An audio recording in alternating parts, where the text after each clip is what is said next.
Puerto Rico is a place of vibrant culture and scenic beauty, but there is a shadow that looms over the island, a legend whispered among the farmers and villagers, the legend of the Chupacabra. This blood-sucking creature has long been the subject of folklore, but for some, the horror is all too real. My name is Hector, a farmer from a small village near the town of Canovanas. Life here is simple but hard. We rise with the sun, tend to our crops and livestock, and go to bed weary but content. That was until the Chupacabra came. It started with a rumor.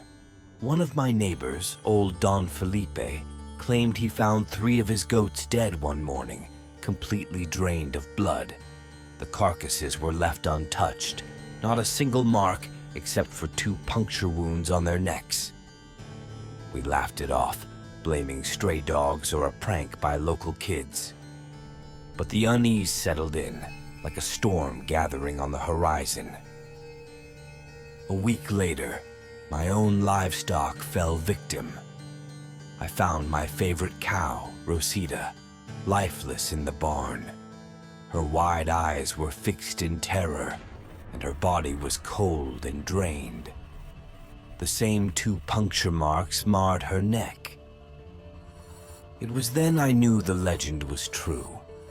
Determined to protect my remaining animals, I set up traps and reinforced the barn. I even brought in Marco, my cousin, who worked as a guard in the city, to help me keep watch at night. We armed ourselves with rifles, ready to confront whatever was preying on our livelihood. The nights were long and tense. We sat in the barn, listening to the sounds of the night, the rustling of leaves, the distant howl of dogs, and the occasional call of an owl. But one night, the usual symphony of nature was interrupted by an eerie silence. Marco nudged me awake. "Did you hear that?" he whispered, his voice barely audible. I strained my ears, but there was nothing. Just as I was about to dismiss it, a low, guttural growl echoed from the shadows outside the barn. My heart pounded in my chest as we readied our rifles. The growl came again, closer this time. Marco and I crept towards the barn door, our breaths shallow and fast. Through the cracks, I saw a shape moving in the darkness. It was unlike any animal I had ever seen. Its eyes glowed with an unnatural light, and its hunched form moved with a predatory grace. "That's it," Marco whispered. "That's the Chupacabra." I could feel the fear gripping me, but I knew we had to act. We threw open the barn doors, rifles aimed at the creature.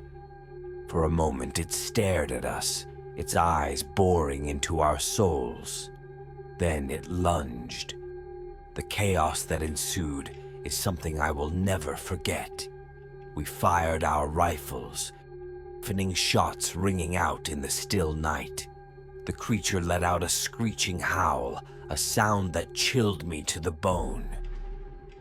Moved with incredible speed, dodging our bullets and coming straight at us.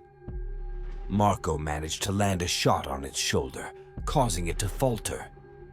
But instead of retreating, the Chupacabra grew more ferocious. It knocked Marco to the ground, slashing at him with razor-sharp claws. I could only watch in horror as he screamed in pain. Summoning all my courage, I fired again, hitting the creature in the side. It let out another howl, this time of pain and anger, before turning and disappearing into the night. I rushed to Marco's side, his face pale and drenched in sweat. The wounds were deep, but he was alive. We called for help, and soon the village was abuzz with the news. Marco was taken to the hospital, where he received treatment for his injuries. The villagers, armed with torches and weapons, formed a search party to hunt the Chupacabra. They found no trace of it, but the attack stopped. Marco eventually recovered, but the scars, both physical and psychological, remained. The village returned to a semblance of normalcy, but the legend of the Chupacabra grew stronger. It became a cautionary tale, a reminder of the darkness that lurks in the shadows. As for me, I sold my farm and moved to the city.